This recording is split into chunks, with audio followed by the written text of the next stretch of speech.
Hello humans, it's just Martine, and today we're going to be reading queer classics. I've read a couple of queer classics in my life. For example, last year, I kind of accidentally ended up reading a queer classic in my 12 TBRs videos when I read The Color Purple. I say accidentally because I did not realize that was a queer story before I started reading it. But today I thought it would be interesting to read some really famous queer classics, some well-known ones, if you will. This is my excuse to read Giovanni's Room. I'm being straight up with you. The other books in this video are kind of incidental.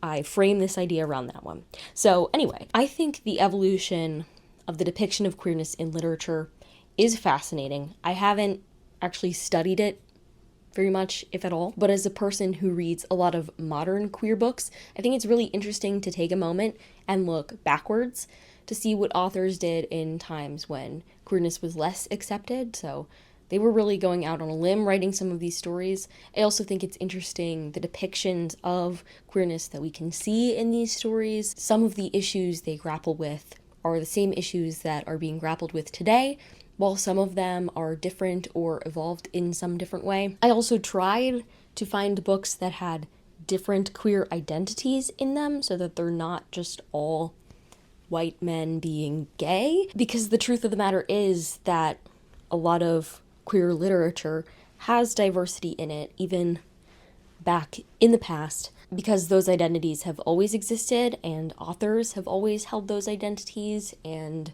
shared them and been inspired by their stories. So they're out there. I didn't want this vlog to look just one particular way. I hope I accomplished that, and I'll say this later on in the vlog, but the purpose of this is not necessarily high ratings for books. It is an educational experience, a moment to hold space for past queer literature, to consider how queerness has changed or stayed the same over time, to think about how society's response to queerness has changed or stayed the same over time. It's more of a contemplative vlog than it is a me seeking a 5-star vlog. Without further ado, let's jump into reading some queer classics. When I was taking a class in undergraduate on monsters in fiction, we talked about how vampirism has been used to depict queerness in literature. And one of the examples that we talked about but never read was Carmilla, which is a horror novella, very famous, one of the earliest vampire stories, I'm pretty sure, and sapphic, kind of. And I'm giving this one 3 stars. It was okay. There was just something about the pacing and the storytelling that I didn't fall in love with in the case of this book. And also, like, when I chose it for this video, I knew it wasn't like the main type of point of this video. And yet I feel like it's been such an important part of queer literature history. I've been wanting to read it, and it's short, so like, why the heck not? But I knew it probably wouldn't be my favorite from the video. There's just something about Gothic stories that are only so-so to me oftentimes. These old-timey horror books, I don't know, I feel like the things that felt scary then do not feel scary to me now. And I mean, some of the social commentary that created the fear in the horror genre doesn't apply now. Like, the idea of a sapphic relationship is not scary. But I do think it's really important to look back at this history in literature and see what happened, which is why I'm reading queer classics to begin with, right? Because there are stories that were told in a time when queer stories were not as often told. And I think it's important to see how the world reacted to them, because I think that's informed where we are pretty substantially. I think it's only fair to include a horror book that addresses queer identities in some ways, because it is the case that society has had that very negative connotation of queerness.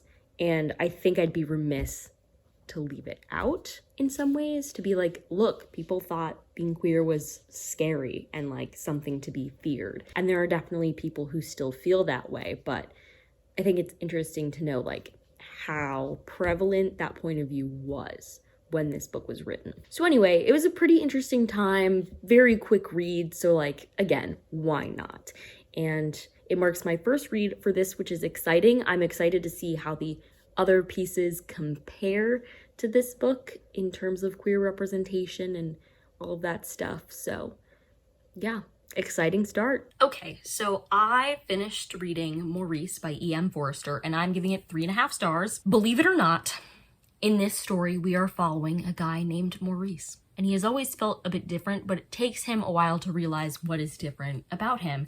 And I know you're shocked because this is a queer classics video, but it turns out the thing that's different about him is that he's gay. And so we kind of see him both come to that revelation and then live out that revelation, which I always think it's interesting to step back and think about what the queer experience was like before today, because I know what the queer experience is like today. Obviously, I'm only one person, and my experiences don't necessarily capture the full experience in general, experience with a capital E, but I'm on social media, I've talked to other people, I'm a lot more in tune with the modern day queer experience than I am with the 1913 queer experience. And so it's always interesting to have the opportunity to take a step back and think about that. In some ways, this book feels as old as it is. In some ways, it does not. In some ways, I feel like the queer experience of society not being accepting, feeling like you would be in danger if you were yourself, those things are timeless, unfortunately. It's not the type of thing that you want to be timeless, but it is in fact timeless. That being said, this book was a little slow and a little uninteresting at times. I cared about the characters a bit, but not as much as maybe you would want to. I hesitate to say that Maurice was a boring character to follow because the very point of Maurice as a character is that he's supposed to be an ordinary guy, and part of the commentary is, you know, like, ordinary people are gay too, which is a great message, but he is just boring sometimes. Like, I don't know how else to put it. This just didn't speak to me as much as I wanted it to, so 3.5 stars. I'm still glad I read it. Even if I rate these stories low, I feel like it's so worth it to do this project because I want to see what queer literature was like before this moment in time. And so regardless of if I like it or not, I'm learning something. And that's the goal of this video. So that goal is being accomplished. And 3.5 is not a bad rating. It's just not everything I wanted it to be. So that's on that.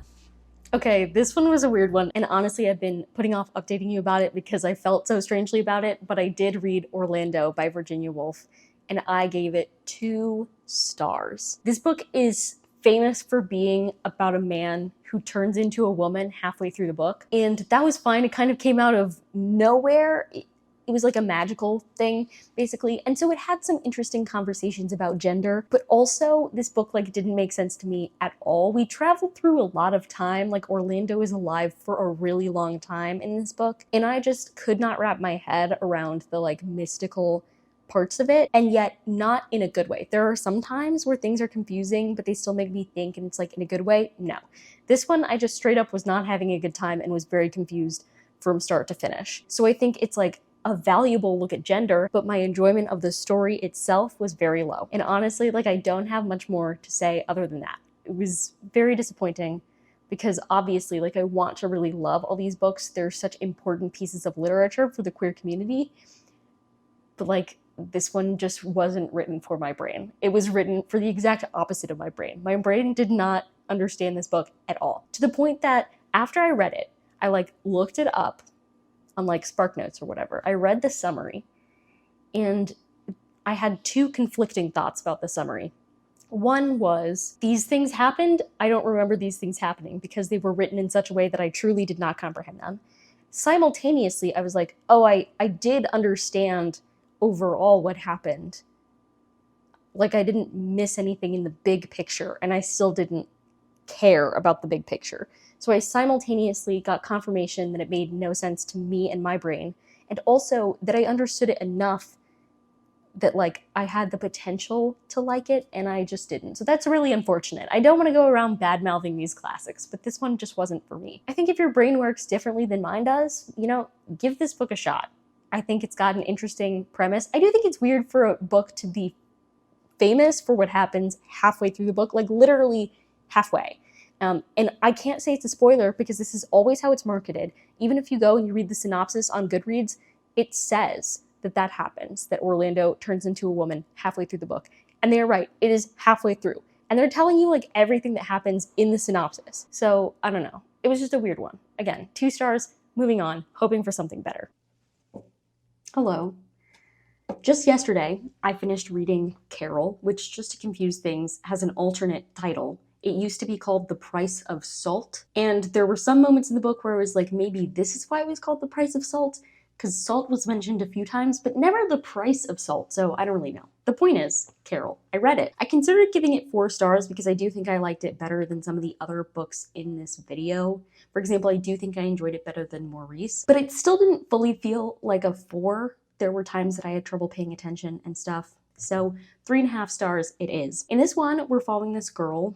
I've already forgotten her name. I think it's Therese or something. Maybe that's not how she pronounces it. There was a whole bit about how she pronounces it and I can't remember now. The point is, she is working a temp job at a department store around the holidays when she meets this lady named Carol.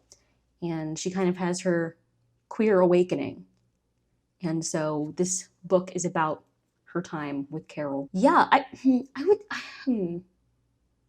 would say maybe there were things in this that made it similar to Maurice. If you've read the 2 of them, maybe you know what I'm talking about. And yet I still feel like this one was better, more satisfying for one. I guess the ending was not at all the same. The point is, I liked this one better than that one. Maybe it's because it was about women. There was just something so stodgy and male about Maurice. But no, this one was pretty interesting, and like our 2 characters were at very different points in their lives, and the relationship between them meant different things to them. I don't know. It was pretty interesting, and I read it in 2 days, so it couldn't possibly be that bad, right? Like I just continued to read it. One of my favorites of this video so far, I think, for sure. If not my favorite so far. What have I read? I didn't like Orlando. I talked about Maurice a bit. What else was there? I know that I have 1 left, and it's Giovanni's Room. I also liked this better than Carmilla. That's my take. Thank you. This morning I did something crazy, and I read my final book for this video, which was Giovanni's Room. You know, maybe I'll feel differently over time, but a couple hours after finishing this, I'm giving this book 5 stars. I read it basically in 1 sitting, and I think this is the type of book that really benefits from that because I feel like it was much easier to feel the build of emotion through the book that way. I liked how the ending was a bit ambiguous. I feel like this was similar in a lot of ways to many of the queer classics that I read for this video, but I just liked the writing better in it, so it worked better for me. And I also think James Baldwin made some decisions that made it differ from those other ones. Basically in this one, we're following this guy. His name's David. He's spending some time in Paris. He meets this dude who works at a bar one night named Giovanni. And they kind of hit it off right away. David has this girl, they're not officially engaged yet, but like they're together and she's off traveling in Spain. He's mainly there as a support. The friend that he's at the bar with though is queerly.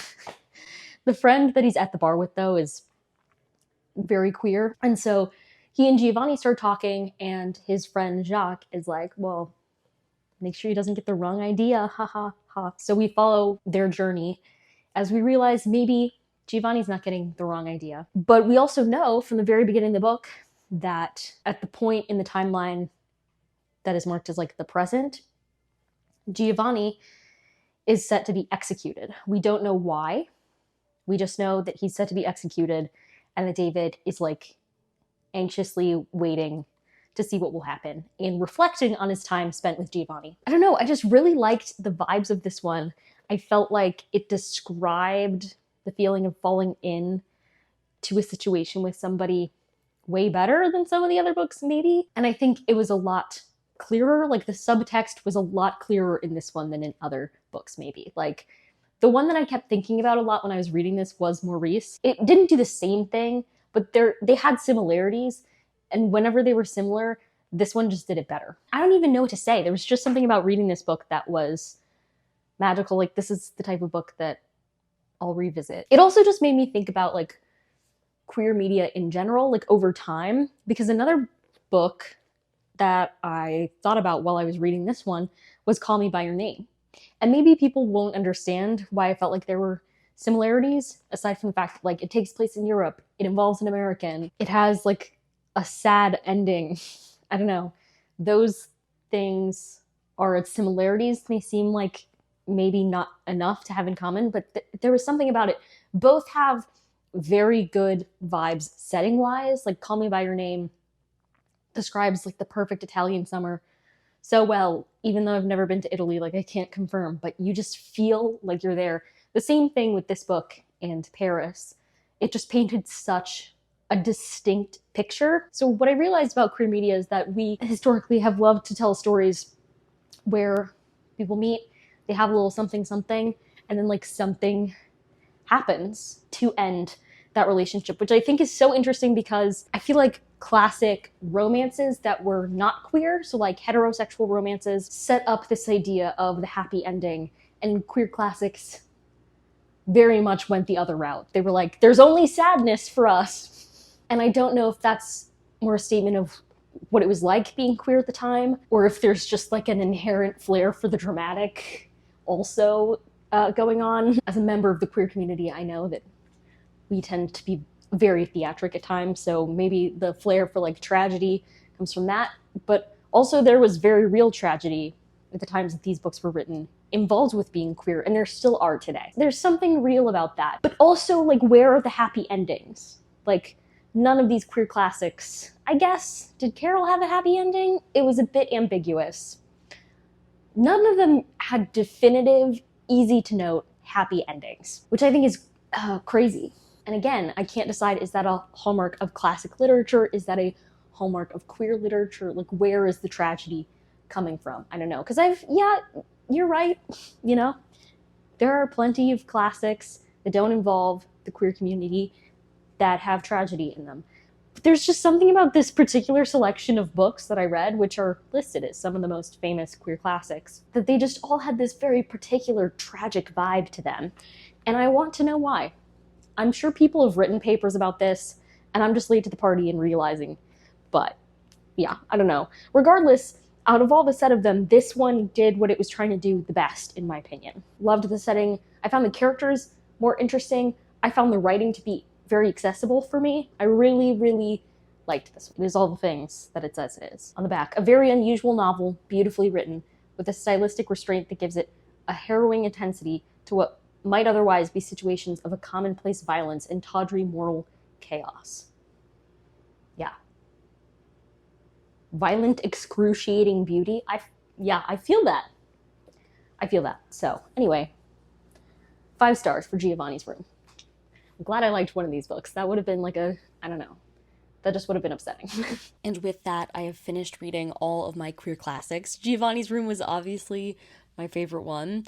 And then I think I liked Carol best second. It was so interesting for me watching this back, because I'd honestly forgotten a lot of the thoughts I had while reading these books. So that was cool to revisit. I would be curious to know which, if any, of these books you've read and what your thoughts were on them, or your thoughts on any of my commentary about queer literature, especially classic queer literature. If you like this video, go ahead and give it a big thumbs up and comment down below if you've read any of these books. If not, which one seems most interesting to you and why, and subscribe for more bookish and college lifestyle content. And until next time, bye humans, bye!